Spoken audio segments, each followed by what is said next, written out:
Bitter criticism. Sunday. Sunday sunset. Sunday sunset. I guess I'm not the first to realize, to figure out, to discover these two words together. Sunday sunset. What about that? There's no sunset. Is 8, believe it or not, we are here 8 p.m. 8 p.m. and there's no close to the sunset because of the latitude. Chile, even Valparaiso region is not, there's not so much stuff. There's not so much latitude. I mean, or latitude enough. Who knows? Who knows?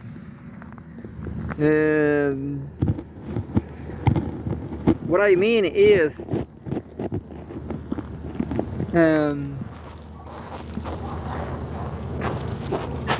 what I mean is, it's plenty of sun. Yeah, it's plenty of sun. Just 1 second.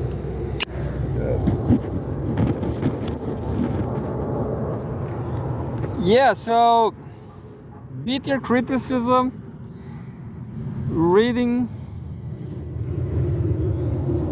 I don't remember, the usual,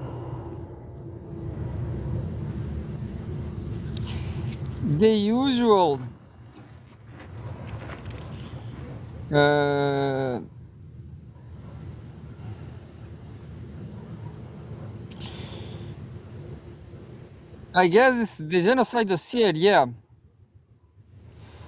Always, I'm going to do the genocide dossier very quickly.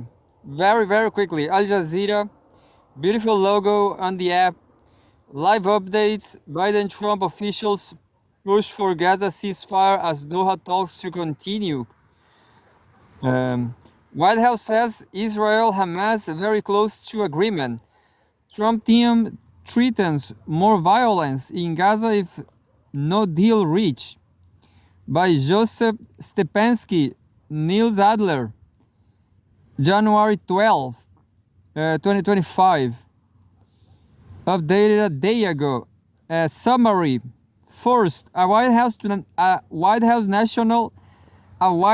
National Security Advisor says Israel and Hamas are very, very close to a ceasefire and captive exchange deal, as U.S. President Joe Biden and Israeli Prime Minister Benjamin Netanyahu hold a phone call. Second, meanwhile, top officials from the incoming administrations of U.S. President-elect Donald Trump have reiterated threats of more violence in Gaza if a deal is not reached by January 20. So we only have more 8 days. More violence in Gaza if a deal is not reached. What the hell, Trump? Trump is promising more violence. Yeah, I know very well what Trump wants. He only wants to protect Israel, nothing else.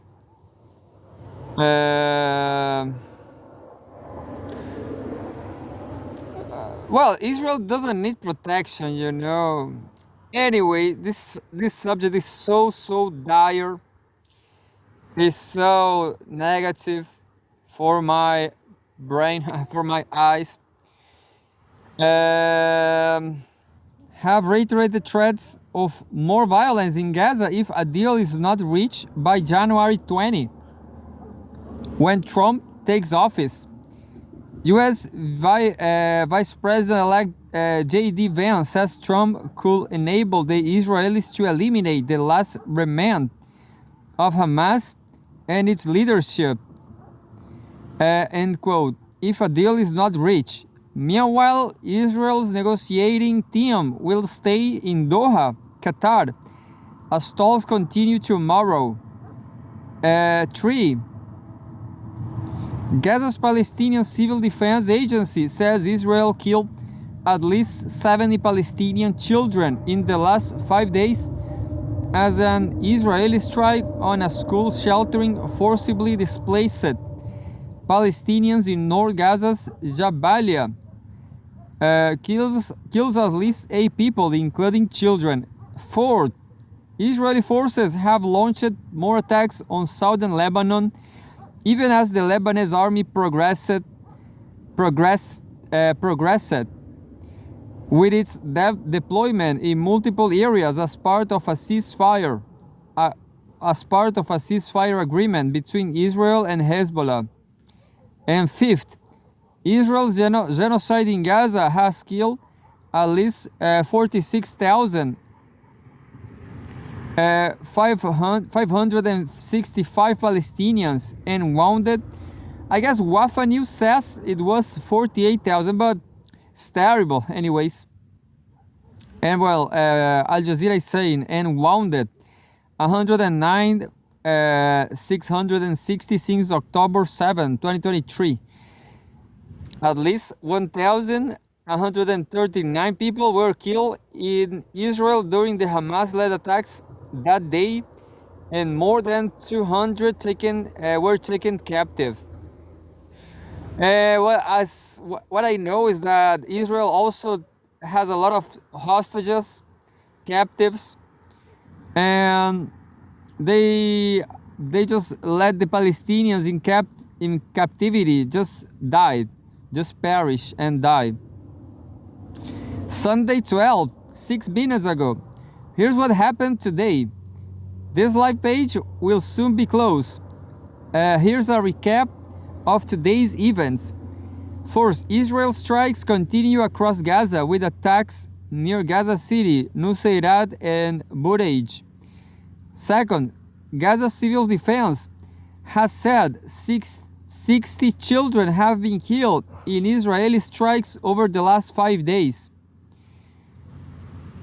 Third, U.S. President Biden and Israeli Prime Minister Netanyahu spoke by phone in the final days of Biden's presidency amid renewed ceasefire talks in Qatar.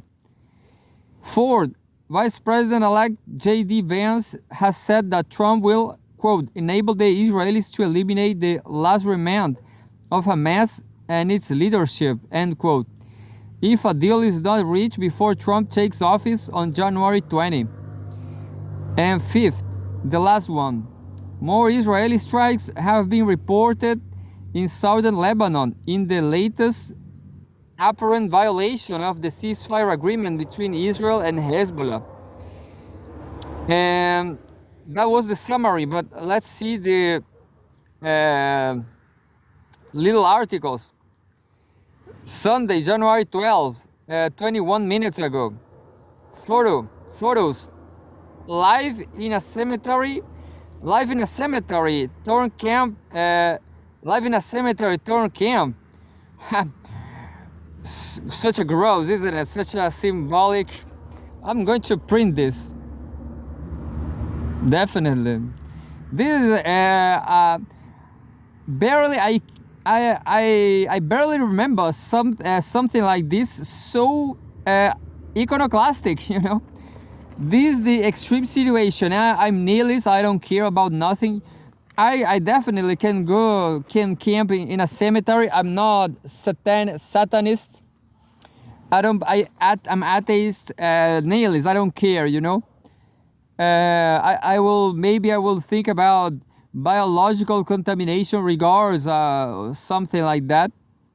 If I don't know, something dies by COVID-19 or something. The question is, people are not nihilists like me, you know. People care, and Palestinians are camping on a cemetery. Such an extreme situation in life. This is one of the most extreme situations in history, I guess. Camping in cemetery. What will be next? Bombing cemetery? Killing, massacring cemetery? Yeah, definitely. That will be even more terrible. Anyway, Well, this is just the genocide dossier. I guess I'm going to leave it like that, you know. This will be another video about the genocide dossier. I'm not going to say nothing about. I realize I never say nothing about the content. I never say this about Israel, neither Israel nor Israel. How to say, neither Israel nor Palestine. That's it. So terrible. So can I be prosecuted by giving ideas to Netanyahu? Hey, go bomb the cemetery. Yeah, do it. Terrible. There's a photo, yeah. Life in a cemetery torn camp. Cemetery torn camp for displaced Palestinians. There's a photograph, very touchy, very touching. A child feeds another child, feeds another a spoonful of food as they sit. Oh, that happened. The page is closed. Why? Hey, give me back my page. Yeah, there is. Maybe there was an update. The page was updated. And as I was saying, a child feeds another a spoonful of food as they sit on top of graves at a cemetery where families displaced by conflict are taking shelter in Deir el-Bala in the central Gaza Strip on January 12th. There's more photographs, plenty of photographs. A girl rocks a makeshift metal cradle where a child is lying. As families displaced by conflict take shelter by graves in a cemetery in Deir el-Bala in the central Gaza Strip on January 12th. Well, definitely there's a lot of refugees at that cemetery. Creepy, absolutely creepy. If you are not a nihilist like me, you know, yeah, I guess in that situation, as a nihilist I am, active nihilist, I will think about horny and funny things.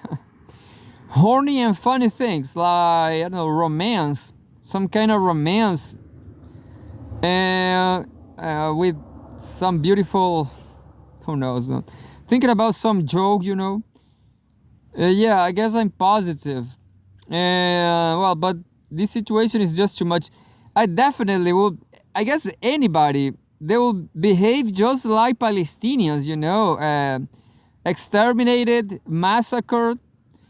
That's why Palestinians turn into terrorists, because of this kind of situation here. The last photo shows a woman washes clothes by hand on a grave at a cemetery where families displaced by conflict are taking shelter in Deir el-Bala in the central Gaza Strip on January 12th. Sunday, January 12th, 34 minutes ago. But I'm going to check it out, the updated something, yeah. This live page is now closed because it's Sunday. But there's an update. I'm going to read the update. Thank you, thanks for joining us. This live page is now closed. For more context on the conflict, watch our analysis on the Israeli image crisis here, or watch our discussion on whether Israeli boycotts make a difference here. It doesn't make a difference because they are backed by the US, you know. You should, yeah, you know, BRICS is, yeah, so BRICS is not so powerful and it's not so revolutionary. That's the question about BRICS. BRICS is not an alternative for anybody, for Palestinians, for example. Let's say Palestinians. Palestinians are just dying. They are just dying and the BRICS can do nothing about them. Um and the US is backing Israel. Europe is backing Israel. That's it. And for all of our coverage of Israel's war on Gaza, click here. 17 minutes ago, I just read that the summary. And 38 minutes ago, that tool rises in Israeli attack on Shuyaya neighborhood. Gaza Civil Defense reports that 3 Palestinians have now died as a result of the Israeli strike on Shuyaya neighborhood east of Gaza City that we reported on earlier. And an hour ago, and after this, I'm going to read Wafa News. Always, Wafa News is like TASS. It's very short news, just like an agency, I guess. No propaganda, short news. So I guess in the lack of knowledge I have on journalism, an agency is a place where it's like an official. Well, I don't know, but magazines and newspapers they took raw news from agencies, and then they make a lot of inputs like people do in CGTN. Yeah, I guess I'm going to read all of this. Maybe I'm going to say something like BRICS news. Tommy, por acá, mira, Tommy, pasa. Tommy, mira. Tranquilo, quieto. An hour ago, January 12th, watch. Doctors in Gaza continue saving lives despite personal losses and relentless bombing. Al Jazeera's Hani Mahmoud spoke to health professionals about their experience working on the front lines of the humanitarian crisis in the Gaza Strip. Dr. Marwan Al-Hams, currently the director of Fields Hospitals in Gaza, spoke to Mahmoud about his distressing experiences. Quote, "It's a horrible moment when you are at the hospital and suddenly you see your best friend and his entire family amongst the martyrs." End quote. What happened while I was in the hospital with my colleagues? He greeted us and left the hospital after about 20 minutes. We received news of an Israeli attack that led to the martyrdom of 51 people, including him. His body was never found, he said. You can watch the full report here. And there's a video. Gaza doctors recount saving lives amid personal losses from relentless bombings. Despite tragedy, their resilience shines through. That's it. Maybe the last one. Sunday, January 12, 1 hour ago, Israeli strikes reported in southern Lebanon. 2 strikes have been reported in the valley of Homin in southern Lebanon, according to Lebanon's national news agency. Videos posted on social media and verified by Al Jazeera's Sanad agency show the impact of the strikes and what appeared to be a resulting fire. Israel and Hezbollah reached a ceasefire agreement at the end of November, but both sides have accused the other of numerous violations. Lebanon submitted a complaint at the UN Security Council this week, saying that Israel had violated the agreement 816 times between the signing date and December 22. Definitely. 816 times, yeah. Hezbollah has warned it will renew attacks on Israel if Israeli troops don't withdraw from southern Lebanon by the deadline of January 26. And that's it. Now I'm heading to Wafa News Agency. And I'm going to read some from CGTN. I'm going to try a new because something Global South News. Yeah, Global South News. Yeah, I'm going to do something like that, you know. Geopolitics from Global South News. Yeah, Global South geopolitical news. Yeah, this is going to be great. January 12, Wafa News Agency. Israeli occupation forces raid Harris village in Salfit district. Salfit, January 12, 2025. Wafa News. The Wafa News Agency. Israeli occupation forces raided the village of Harris, located in central occupied West Bank district of Salfit on Sunday night. Local sources reported to Wafa that the forces stormed the village, targeted several commercial establishments, and seized surveillance camera recordings. That raid is part of ongoing attacks by Israeli occupation forces in the occupied West Bank, which frequently include property searches, detentions, and restrictions on Palestinian communities. MN, the reporter. I'm going to read another one because they are so short. I was saying the news agencies articles, they are so short. Abu Rudaine, President Abbas is in extensive talks with various parties to expedite ceasefire agreement. Ramallah, January 12, 2025. Wafa News Agency.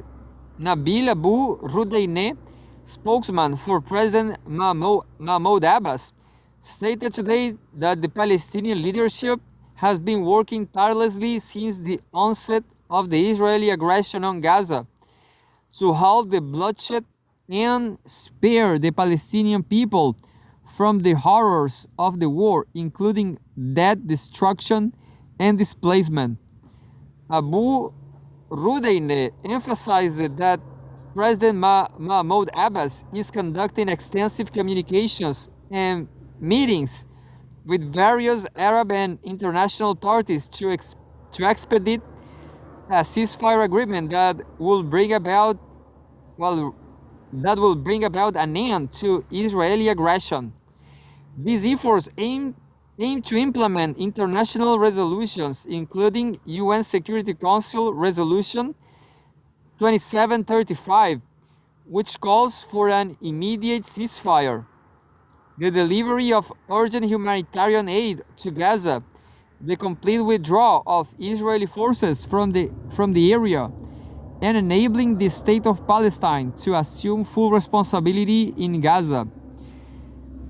I don't know who is Mahmoud Abbas. Maybe he's from the... I'm kind of confused here. It's like the president of the... I don't remember now. The Palestine something, which is far right, you know, which is which are traitors. Fifth columnists, no, traitors. I don't remember now. I'm going to see right now. Quote, the time has come to compel the occupying state to end its all-out war on our people in Gaza, halt its aggression and violations in the West Bank, including East Jerusalem, and stop the ongoing settler terrorism against Palestinian land, people, and holy sites, Abu Rudaine stated. He also condemned Israel's continued seizure of Palestinian land and tax funds, describing these actions as a form of piracy. The spokesperson reiterated that adherence to Arab and international legitimacy is essential for achieving security and stability in the region. Who the hell is Mahmoud Abbas? I'm going to see right now. Mahmoud Abbas. Mahmoud Abbas. He is, yeah, the Palestinian National Authority. So this guy, I don't understand Wafa News Agency, you know. Wafa News Agency is working for Israel too. What the hell? Going to read some more from Wafa News Agency. Wafa News Agency. I'm going to search all about what I just said. I don't remember. There's no way to search. Yeah. Palestinian National. I don't remember. I just authority. Mahmoud Abbas. National Authority. Yeah. Just 1 second. Palestinian National Authority. I'm searching Palestinian National Authority on Wafa News Agency just to see what they think about that. What do you think about that? A news from today, January 12th. There's a lot of news. I'm going to see this. I'm going to search for Palestinian National Authority. Another article, January 12th, 2025. Israeli occupation forces raid Harris village in Salfit district. But I guess I just read that. Maybe I read that in Al Jazeera, yeah. Saltif, January 12, 2025, Wafa.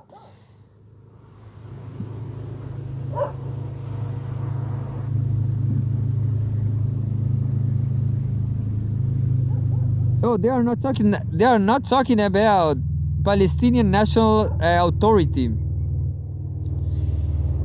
It's strange, isn't it? Strange. So that's how dire is the situation in Palestine. They have this Wafa News Agency. This Wafa News Agency is pro-Israel. Wafa News Agency is pro-Israel, I guess. Just more one. But I'm not reading nothing about the Palestinian Authority. Yeah, I guess it's not work. The search is not working. Palestinian National Authority.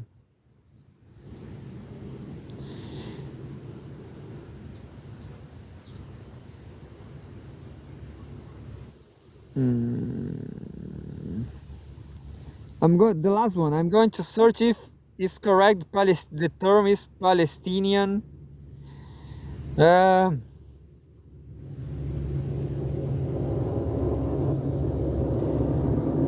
Palestinian Authority.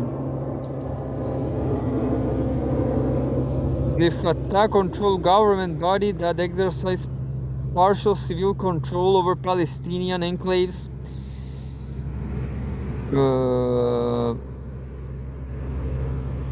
Does Palestinian Authority still exist? The Palestinian Authority currently administers some 39% of the West Bank. 61% of the West Bank remains under direct Israeli military and civilian control.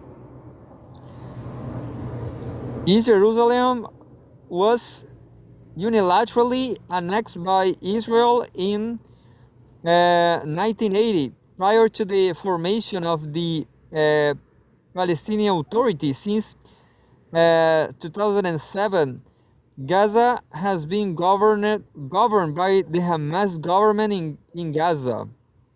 Yeah. So the name is Palestinian Authority. I was wrong. On Wafa News. Palestinian Authority. Just 1 second.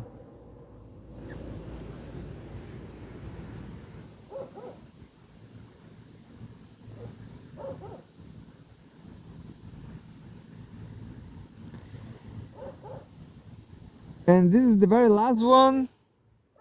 August 2024. EU, a very old news, but this was interesting anyway. EU allocates 43 million euros for Palestinian Authority salaries. Brussels, Friday, August 9th. So this is very, how to say it, very relevant. So the EU is given 43 million euros for Palestinian Authority. Brussels, Friday, August 9, 2024. The European Union has announced a 43 million euros contribution to assist the Palestinian Authority in paying salaries and pensions for its employees and retirees in the West Bank. According to the EU, this financial aid is intended to help the Palestinian Authority meet part of its obligations to its civil servants amid severe financial difficulties caused by a prolonged economic crisis in the occupied Palestinian territories. The situation is exacerbated by irregular Palestinian tax clearance payments and ongoing deduction by Israel. The blog pointed out that the 43 million euros is part of an emergency short-term financial support package aimed at addressing the immediate financial needs of the Palestinian Authority. This support targets civil service employees, primarily in the health and education sectors in the West Bank, as well as retirees. The U.S. Deputy Representative Maria Velasco emphasized the Union's ongoing commitment to providing substantial contributions to the Palestinian Authority's budget, particularly during critical times.